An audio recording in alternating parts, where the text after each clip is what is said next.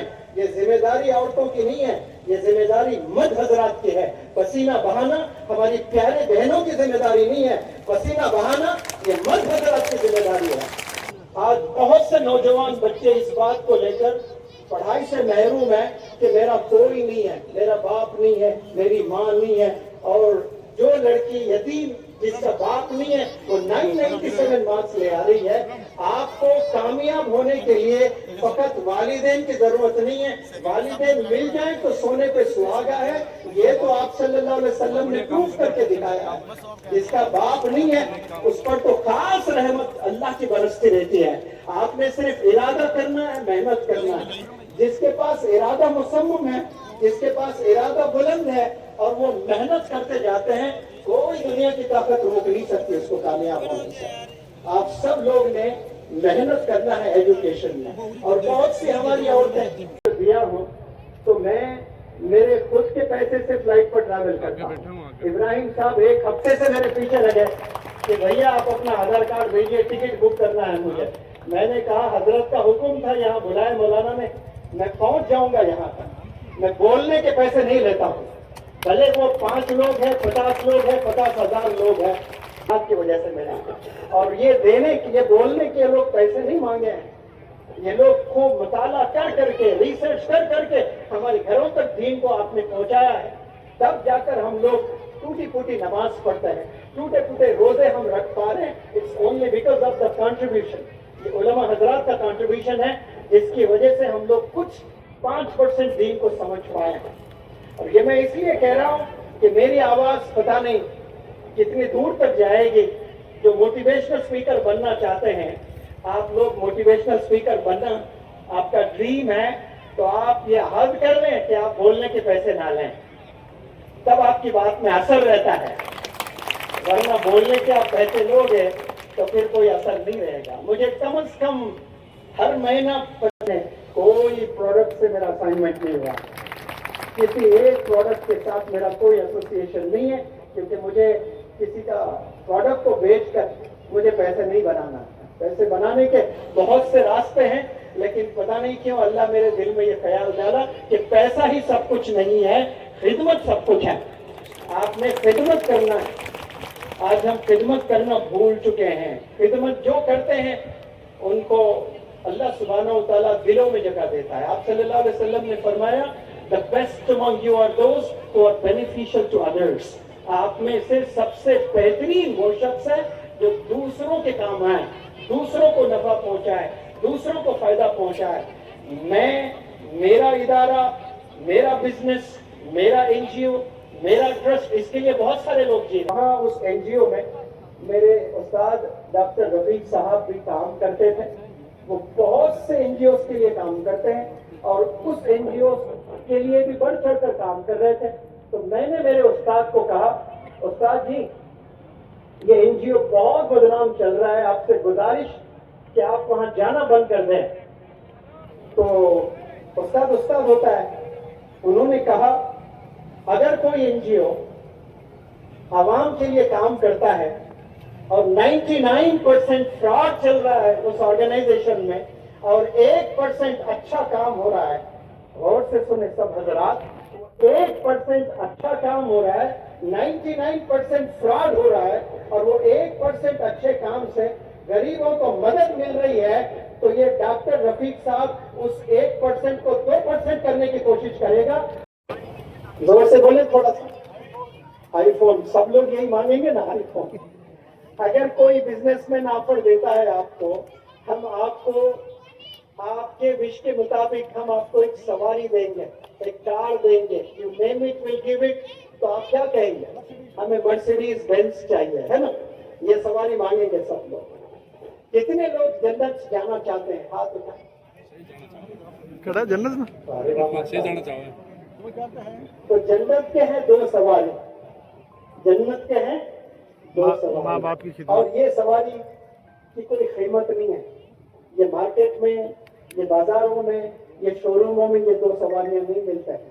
جنت کے ہیں دو سواری, صبر اور شکر گزاری. جس میں صبر ہے اور جو اللہ کا شکر ادا کرتا ہے, تو آپ سمجھیں کہ جنت طے ہے انشاءاللہ. چلا جاتا ہے, صبر نام کا کوئی ہے نہیں اس میں. صحیح بات ہے. صبر تو مکمل انسان کو نہیں بناتا ہے, یاد رکھیں. آپ کا ایک کچھ اچھا پوزیشن ہے اور بڑی بھری محفل میں کسی نے آپ پر طنز کسا کرٹیسائز کر دیا, تو محفل میں عزت چلے جائے گی. میں بھی اگر ویسا ہی گھنونی حرکت کروں تو پھر میں وہ نہیں کروں گا, میں صبر کر لوں گا, خاموش رہوں گا. یہ مکمل کامیاب انسان ایسا نہیں کرتا ہے. صبر کیا آپ نے, بہت اچھا کیا آپ نے, آدھا ہی کام کیا, لیکن دل میں اگر اس کے لیے آپ نفرت رکھتے ہو, دل میں آپ کڑن رکھتے ہو اس کے لیے, تو پھر آپ مکمل مسلمان نہیں ہوئے ہیں. آپ نے صبر بھی کرنا ہے, اس کو مکمل معاف بھی کرنا ہے, تب جا کر آپ ایک کمپلیٹ مسلم, کمپلیٹ مومن بنیں گے. اور میں اکثر بچوں کو کہتا ہوں کہ نماز کے لیے شرط ہے وضو. بنا وضو کوئی نماز نہیں پڑھتا ہے. اور وضو کیا ہے؟ It's a process of cleaning yourself. آپ پانی سے اپنا بدن صاف کرتے ہو اور جا کر مسجد میں امام کے پیچھے کھڑے ہو جاتے ہو. کہ میں سوال کرتا ہوں کہ whatever the infection you have in your hearts and in your minds, جو گندگی آپ کے دل میں اور جو آپ کے دماغ میں ہے, وہ صاف ہوا وضو بنانے سے؟ وہ نہیں ہوتا ہے. وضو سے پہلے اور ایک وضو ہے جو آج ظہر سے انشاءاللہ آپ لوگ 2 وضو بنائیں گے. بولے انشاءاللہ.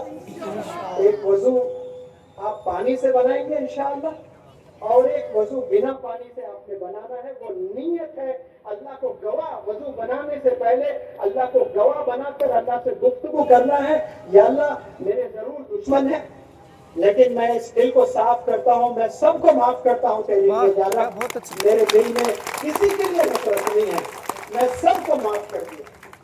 میرے کوئی تھا نہیں ہو. کہتے جہاں ہمارے نبی علیہ الصلوۃ والسلام کے قدم مبارک لگ گئے مکہ مدینہ میں, ویسی کوئی زمین نہیں ہے. جتھے میرے حضور دے قدم لگ گئے اس تھاں ورگی کوئی تھاں نہیں ہو. تے جس دیاں قسماں عرش تے رب کھاوے اس نا ورگا کوئی نا نہیں ہو. تے جیڑی میرے حضور دا منہ چومے.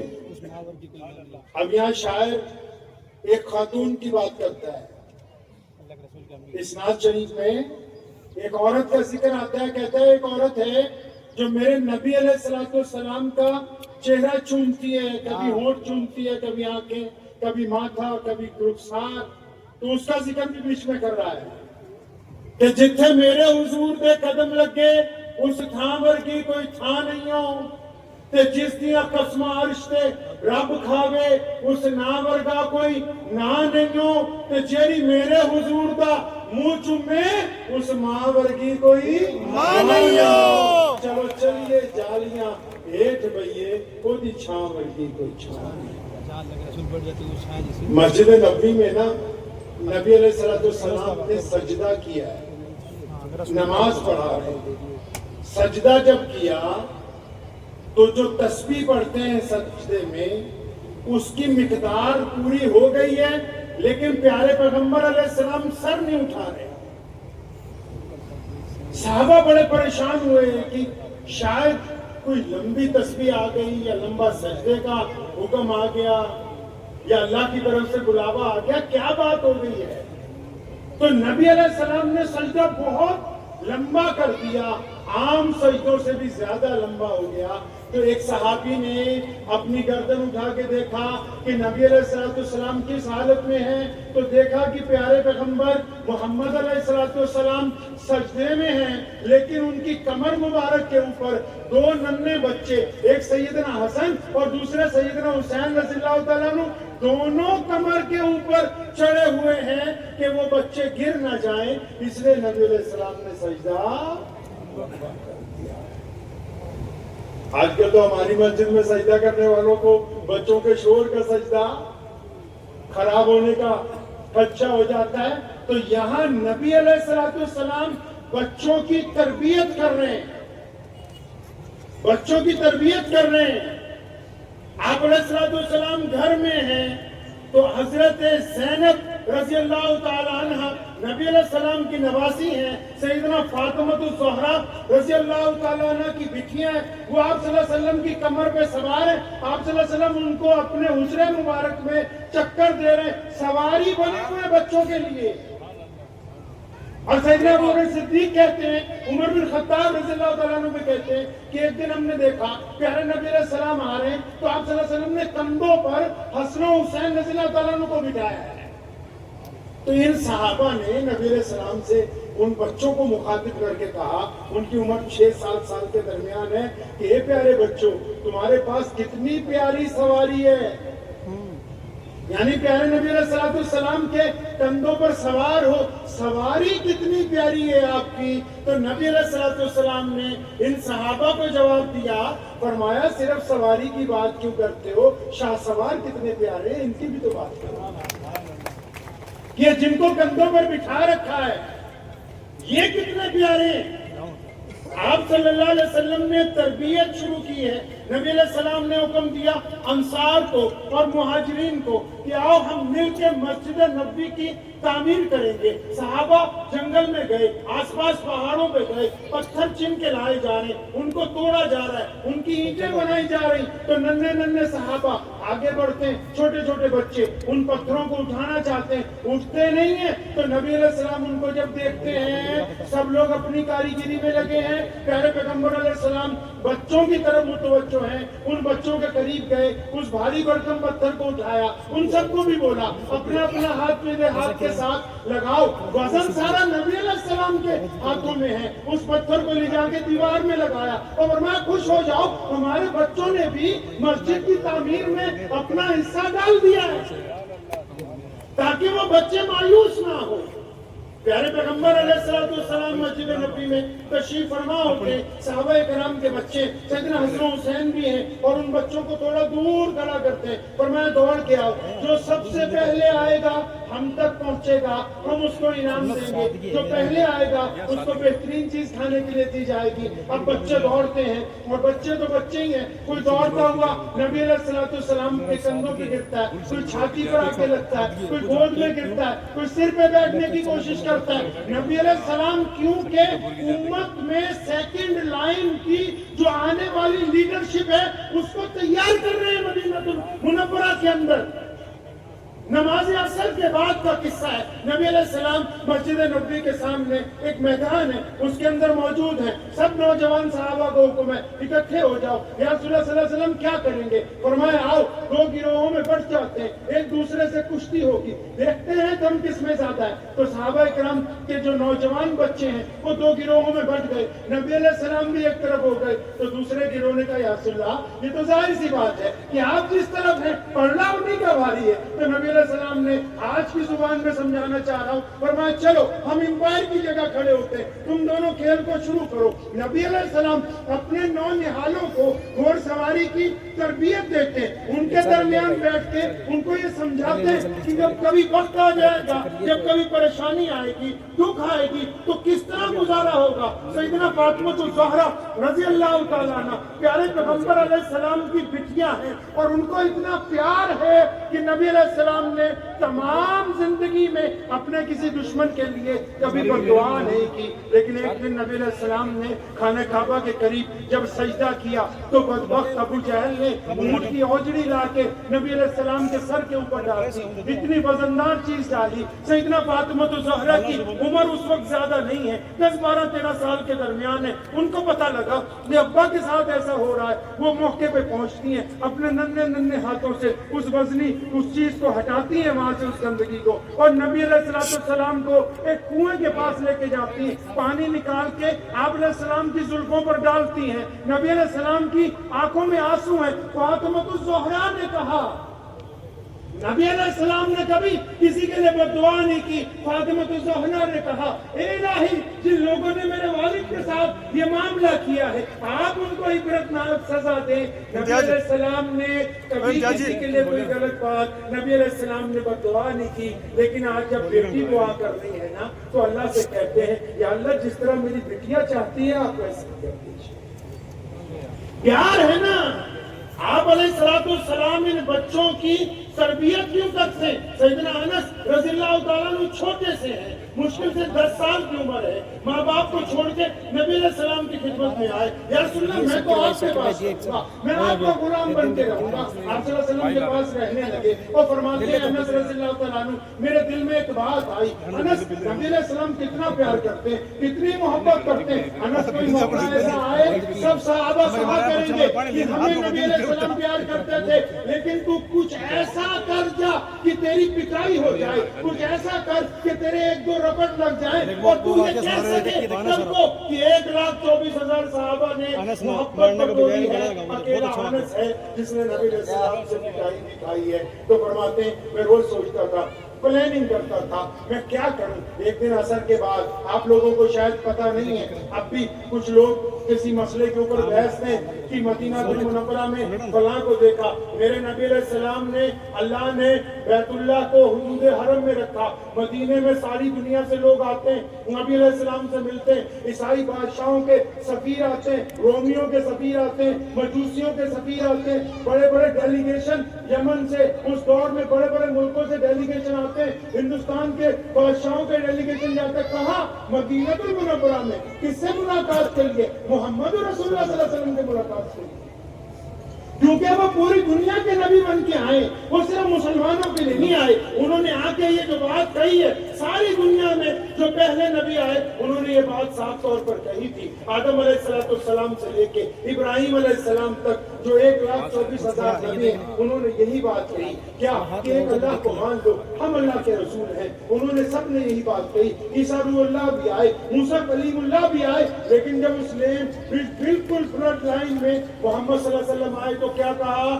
فرمایا اللہ اور اس کے رسول کو جو مانے گا وہ انسانوں کو بھی ایک مانے گا، جو اللہ رسول کو مانے گا وہ چھوا چھوت نہیں کرے گا، جو اللہ رسول کو مانے گا وہ گورے اور کالے میں فرق نہیں کرے گا، جو اللہ رسول کو مانے گا وہ امیر غریب میں فرق نہیں کرے گا۔ یہ کائنات میں یہ جو کمال ہوا ہے کہ پوری دنیا کے لوگ ایک ہی صف میں کھڑے ہو کے نماز پڑھتے ہیں، یہ محمد رسول اللہ صلی اللہ علیہ وسلم۔ اذان ہو رہی ہے، اذان۔ یہ نبی رسولیت کا نتیجہ ہے کہ امام حسین رضی اللہ تعالیٰ عنہ یزید کے ساتھ آ کے صرف 72 اپنے جانثاروں کے ساتھ کئی ہزار کی فوج کے ساتھ ٹکرا گئے۔ یہ تربیت کس نے کی؟ محمد رسول اللہ صلی اللہ تعالیٰ علیہ وسلم کی تربیت ہے کہ اہل بیت جو ہیں نہ وہ کسی سے ڈرے ہیں، نہ وہ کوئی ان کو خرید سکا ہے، نہ کوئی ان کو ہٹا سکا ہے، وہ اپنے عقیدے کے اوپر اپنے نانا جان کے دین کو بچانے کے لیے آگے چلے۔ آپ کو ایک کڑوی حقیقت بتاتا ہوں، شاید بہت کم لوگ اس میں بات کرتے ہیں۔ آپ کو پتا ہے کربلا کی لڑائی کیوں ہوئی تھی؟ کربلا کی لڑائی کیوں ہوئی تھی پتا ہے آپ کو؟ کتنے لوگ یہاں بیٹھے جن کو پتا ہو کہ کربلا کی جنگ کیوں ہوئی تھی؟ اندازہ لگائیے۔ حالانکہ محرم منانے کے لیے سارے ہی تیار ہیں، شربت پلانے کے لیے سارے ہی تیار ہیں، یہ پتہ ہی نہیں ہے ہمیں کہ محرم کے دن، یوم عاشورہ کے دن، عاشورہ کا دن بڑی عزت والا دن ہے، نبی علیہ السلام نے اس کی فضیلت بیان کی ہے، لیکن عاشورہ کے دن ہی پیارے پیغمبر علیہ السلام کے نواسے سیدنا امام حسین رضی اللہ تعالیٰ عنہ کی شہادت ہوتی ہے۔ شہادت کیوں ہوئی بھائی؟ کیا جھگڑا ہے حکومت کے ساتھ؟ کیا مسئلہ ہے یزید کے ساتھ؟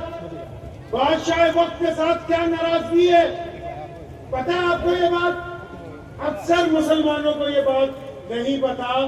سنو، جب امیر معاویہ رضی اللہ تعالیٰ عنہ کے بعد ان کے بیٹے یزید نے تخت کے اوپر قبضہ کر لیا، مسلمانوں کی خلافت کے اوپر قبضہ کر لیا، مسلمانوں کے دین پر قبضہ کر لیا، تو اس نے دو لوگوں کو، جس میں مدینہ المنورہ کا گورنر شامل ہے اور مروان شامل ہے، ان کو سیدنا حضرت امام حسین کے پاس بھیجا کہ آپ میری بیعت کر لیں۔ وہ کیوں چاہتا ہے کہ امام حسین ان کی بیعت کر لیں؟ تاکہ اگر آپ مجھے حکمران مان لیں گے تو ساری دنیا کے لوگ مجھے حکمران مان لیں گے۔ تو امام حسین رضی اللہ عنہ نے کیوں نہیں اس کو حکمران مانا؟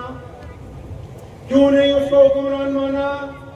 کیوں لوگوں کے کہنے کے باوجود سیدنا امام حسین کربلا کے میدان تک پہنچے ہیں؟ کیوں اتنی بڑی جنگ لڑی گئی؟ کیوں دشمن کے سامنے کھڑے ہو گئے؟ اچھے لوگ، نعوذ باللہ آج کچھ لوگ یہ سمجھتے ہیں کہ وہ یزید کی طرفداری کر لیں گے، وہ اس کو سچ ثابت کرنے کی۔ یاد رکھو، خیمے دو ہی ہیں، ایک دشمن کا ہے، ایک محمد رسول اللہ کا ہے۔ آپ یہ فیصلہ کرو، آپ ایسا مت کرو، کوئی بات نہیں، ہمیں کچھ اس معاملے سے لینا دینا نہیں ہے۔ اکثر ایسا ہوتا ہے کہ نہیں ہوتا؟ ہماری جو اسٹیٹ سیکرٹری صاحبہ انہوں نے ہماری بہن اقرا حسن کے متعلق سے بہت ساری باتیں بتائیں، تو یہ شاید بیچ میں یہ بتانا بھول گئی کہ 5 سال کی مدت ایسی گزری جب حکومت نے پورے جبر اور ظلم کے ساتھ بھائی کو اور اماں کو تنگ کیا، تو اس وقت میں بھی انہوں نے نبی علیہ السلام کی سنت کے مطابق تعلیم کے معیار کو برقرار رکھتے ہوئے دشمن کے دانت کھٹے کر دیے۔ یہ پیغام جو ہے، یہ پیغام کہاں سے ملا ہے ملت اسلامیہ کی بیٹیوں کو؟ یہ کس نے سمجھایا؟ بی بی زینب رضی اللہ تعالیٰ عنہ نبی علیہ السلام کی نواسی ہیں، سیدنا امام حسین کی بہن ہیں۔ حضرت امام حسین فرماتے ہیں کہ 2-3 دن سے جب محاصرہ ہو گیا، رات کے ایک پہر وہ آرام کرنے کے لیے لیٹے، ادھر دشمن نے جنگ کے طبل بجا دیے، امام حسین آرام کر رہے، بی بی اندر آئی زینب، اپنے بھائی کو اٹھایا، بھائی تیار ہو جاؤ، مسکراتے ہوئے اٹھے، کہنا کس بات کے لیے؟ کہ دشمن رات کو ہم سے جنگ کرنا چاہتا ہے، اٹھ جائیے، آپ تیار ہو جائیے۔ اب وہ تیار ہو گئے، ہو چکی ہے۔ تو میرے پیغمبر نبی علیہ السلام خواب میں تشریف لائے، انہوں نے کہا بیٹا حسن حسین تیاری کر لو، آج شام کو ملاقات ہماری ہونے والی ہے۔ یہ تربیت محمد رسول اللہ صلی اللہ علیہ وسلم نے۔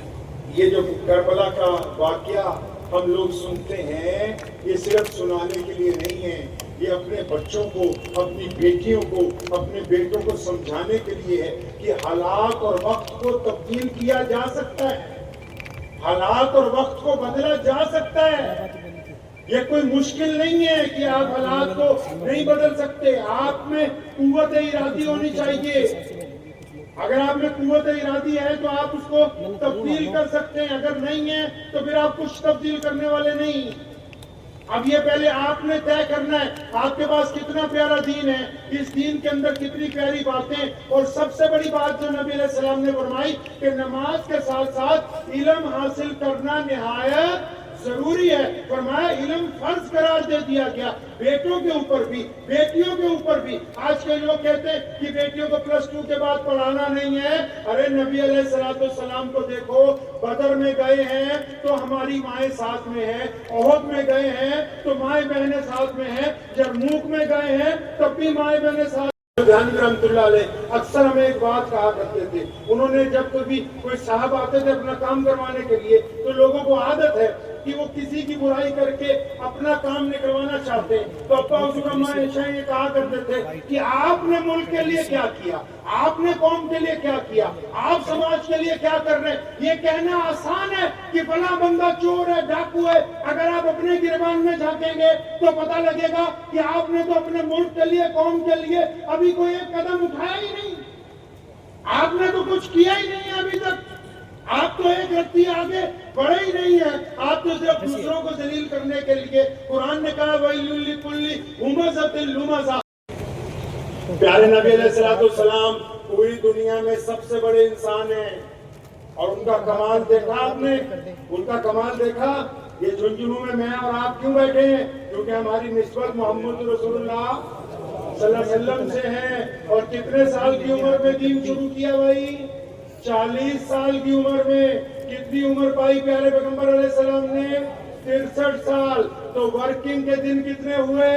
23 سال. 23 سال میں اتنا بڑا مذہب کہ جزیرہ سماترا میں صبح کو جب مؤذن کہتا ہے اللہ اکبر اللہ اکبر تو اذان چلتی ہوئی اٹلانٹا تک پہنچتی ہے. پوری دنیا میں بند نہیں ہوتی. پوری دنیا میں کوئی رنگ, کوئی نسل, کوئی زبان, کوئی خطہ, کوئی صوبہ, کوئی ملک ایسا نہیں. 20 سال میں کیا تم نے کبھی کوئی ایسا موقع دیکھا ہے جس میں تم یہ کہہ سکو کہ ہمیں آپ کی بات پر یقین نہیں ہے؟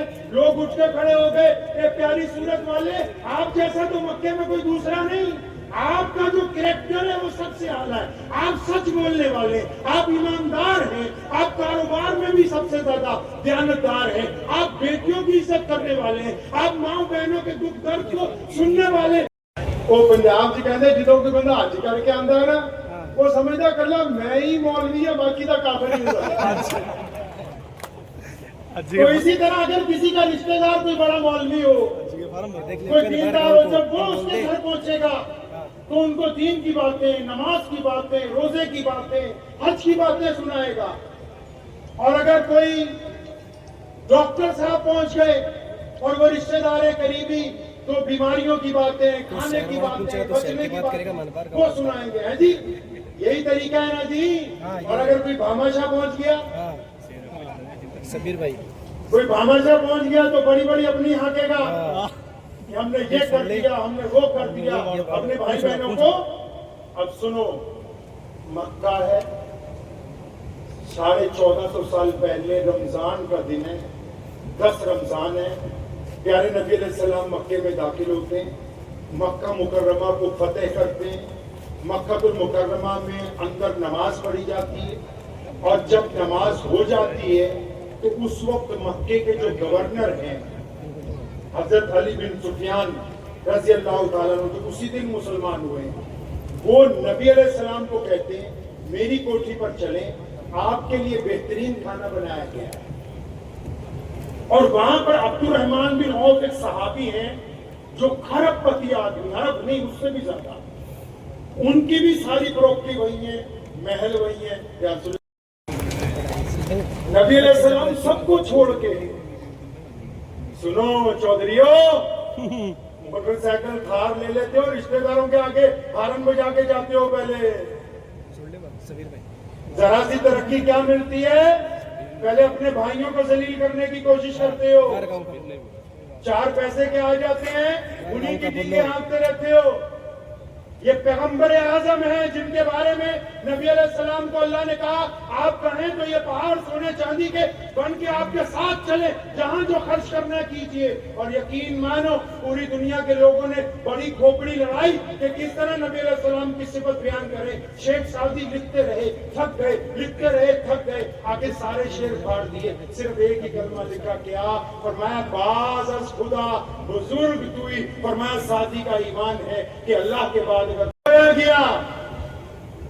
اب یقین مانے ہم لوگ کئی پروگراموں میں جاتے ہیں نا تو وہاں بے شمار کھانے جب دیکھتا ہوں تو پیارے نبی علیہ السلام کی یاد آ جاتی ہے. نبی علیہ السلام نے ہوتے ہوئے بھی سادگی کو اختیار کیا. ہم تو اتنا کھانا شادیوں میں آج کالجوں میں چھوڑ کے آ رہے ہیں. جس شہر سے ہمارے بھائی منور سما آئے ہیں اس شہر میں سب سے بڑا چیلنج آج کے دور میں یہی ہے کہ بیٹی کی شادی کرنی ہے تو 20 لاکھ روپے کا کھانا ہونا چاہیے جو ان مہمانوں کو کھلا دیا چاہیے. باسی روٹی نبی علیہ السلام کو پیش کی, پانی میں بھگو کے پیارے نبی علیہ السلام نے روٹی کھا لی. روٹی کھانے کے بعد بستر لگ گیا, رات کا پہلا پہر ہے, بہن کھڑی ہے پاس میں, بھانجے بھی کھڑے ہیں. نبی علیہ السلام جب بستر پر پہنچے بیٹھ گئے, اپنی بہن کو کہا پانی میں آرام تو نہیں کروں گا آج کی رات. آپ کو میں نے پہلے بتایا نا, ڈاکٹر ہوتا تو دوائیوں کی بات کرتا, انجینئر ہوتا اپنی بات کرتا, افسر ہوتا اپنی بات کرتا, لیڈر ہوتا اپنی بات کرتا, بادشاہ ہوتا دولت کی بات کرتا. اب نبی علیہ السلام کون ہے جی؟ اس دین کے مالک ہیں. کس کے؟ اس دین کے کیا ہے جی؟ ارے زور سے بولو کیا ہے؟ مالک ہیں. تو کیا ان کو بات نماز کی نہیں کرنی چاہیے تھی؟ روزے کی نہیں کرنی چاہیے تھی؟ اپنی بہن کو کوئی خاص تسبیح نہ بتا دیتے؟ اپنی بہن کو کوئی خاص آیت نہ بتا دیتے؟ سنا سارے کے سارے لوگوں کس طرح تربیت ہوتی ہے قوموں کی. نبی علیہ السلام نے اپنی بہن کو کہا ہانی میں آرام کرنے نہیں آیا آپ کے پاس. جی آپ صلی اللہ علیہ وسلم کیا چاہتے ہیں؟ اور میں میرے سامنے بیٹھ, بہن سامنے بیٹھ گئی, نبی علیہ السلام بیٹھے, سارے بھانجے بھی قریب میں آ کے بیٹھ گئے. اس رات نبی علیہ السلام نے جو بات اپنی بہنہ سے کہی ہے, میرا ماننا لوگ ناچتے ہیں گاتے ہیں, وہ مکہ فتح کیا ہے. اتنی بڑی فتح کے بعد اپنی بہن کے گھر پہنچے اور کچھ نہیں ملا, باسی روٹی کھائی, بہن کو سامنے بٹھایا. بہن چاہتی نبی علیہ السلام آرام کرے, فرمایا آرام نہیں کرنا. سنو مسلمانوں, دل پر ہاتھ رکھ کے سنو, پیغمبر اعظم تار مارتے ہیں. اس رات کس کا ذکر کیا؟ اپنے والد محترم کا ذکر کیا. اور پوچھا ہانی بتا تو صحیح میرے پیارے ابو کیسے تھے؟ ہانی روتے روتے کہتی ہے حضرت عبداللہ بڑی شان والے تھے, اتنے بڑے شہزادے تھے کہ چہرے پر بڑا نور تھا, جب چلتے تھے یوں محسوس ہوتا تھا کہ شہزادہ چلا جا رہا ہو. اور کیوں نہیں, جس کی پیشانی میں محمد رسول اللہ کا نور پوشیدہ ہوگا وہ کیسا نوجوان. اپنے والد کا پوچھا. ہانی نے جب ابو کی صفات بیان کی نا تو پھر نبی علیہ السلام کی آنکھوں سے آنسو نہیں رکے. فرمایا ہانی تو سچ سچ بتا, میں 6 سال کا تھا, میری پیاری اماں حضرت آمنہ علیہ السلام مجھے چھوڑ کر چلی گئی, ان کو میرے ساتھ جدا ہوئے کتنی مدت گزر گئی, میں نے سیدہ کو اچھی طرح نہیں بھاپا, میں تو بہت چھوٹا تھا, میری ماں کا سایہ میرے سر سے اٹھ گیا, تو ان کے ساتھ رہی ہے, ان کے خدمت میں رہی, ان کے گھر میں رہی. آج کی رات محمد رسول اللہ کو بتانا نا سیدہ کیسی. آپ نے کبھی کامیابی کے بعد دیکھو نبی علیہ السلام امت کو سمجھا رہے ہیں کہ جب تم کسی نے کچھ ایسا کیا, آپ کہتے ہیں نا جی ہم تو اچھے بندے ہیں. آپ کی زندگی میں کوئی شام ایسی آئی ہے جن کے ساتھ آپ چائے پیتے ہو شام کو بیٹھ کے, تو ان دوستوں میں ایک امیر ہے, ایک نوکری والا ہے, ایک غریب ہے, ایک ملازم ہے, اور آپ کو پتا ہے کہ جو میرا غریب دوست ہے نا یہ بھیک نہیں مانگتا ہے, یہ کسی کے آگے ہاتھ نہیں پھیلاتا ہے. کیا کوئی ایسی رات آئی ہو کہ آپ نے اپنی ہمت کے مطابق 1000, 10,000 یا 1 لاکھ جو اللہ نے آپ کو دیا ہے ایک لفافے میں ڈال کے رات کے تیسرے پہر اپنے دوست کے گھر میں پھینک آئے ہو چپکے سے کہ میرے دوست کی عزت نہ نیلام ہو, اس کا بھی کام بن جائے, اللہ مجھ سے بھی راضی ہو جائے. کیا آپ نے کبھی اپنے کسی دوست کے لیے ایسا کیا؟ دوست تو کوئی بھی ہوتا ہے نا, ہندو سکھ مسلمان کوئی بھی, پتا کریں ذرا کیا آپ نے کبھی کچھ ایسا؟ کبھی کار روک لی ہو کہ یہ 4 اینٹیں سڑک پہ گر گئی, رات کو کسی کا بچہ گزرے گا, اس کا موٹر سائیکل گر جائے گا, اس کے سر پہ انجری آ جائے گی, میں روک کے ہٹا دیتا ہوں, آپ نے گاڑی روکی؟ کبھی آپ نے اپنی بہن کو جب وہ گھر آئی ہو بنا کسی کے مشورے سے چھپ کے اپنی بہن کو سب کچھ دے کے بھیجا ہو کہ بہنا میرے تیرے اماں ابا نہیں ہیں ہمارے, میں تیرا بھائی ہوں, ہمیشہ تیرے ساتھ کھڑا ہوں, کہ بیوی کے پاس جا کے صرف اس سے ہی مشورے کرتا رہا ہے, یا نبی علیہ السلام کی سنت کے مطابق بہن کو اس کے گھر سے لاد کے بھیجا؟ کیا کبھی آپ نے کچھ؟ اچھا بتاؤ, کسی روتے ہوئے کو ہنسایا کبھی؟ کسی روتے ہوئے کو ہنسایا؟ وہ کسی بیمار کو یقین دلایا آپ نے کبھی کہ یار تو ٹھیک ہو جائے گا؟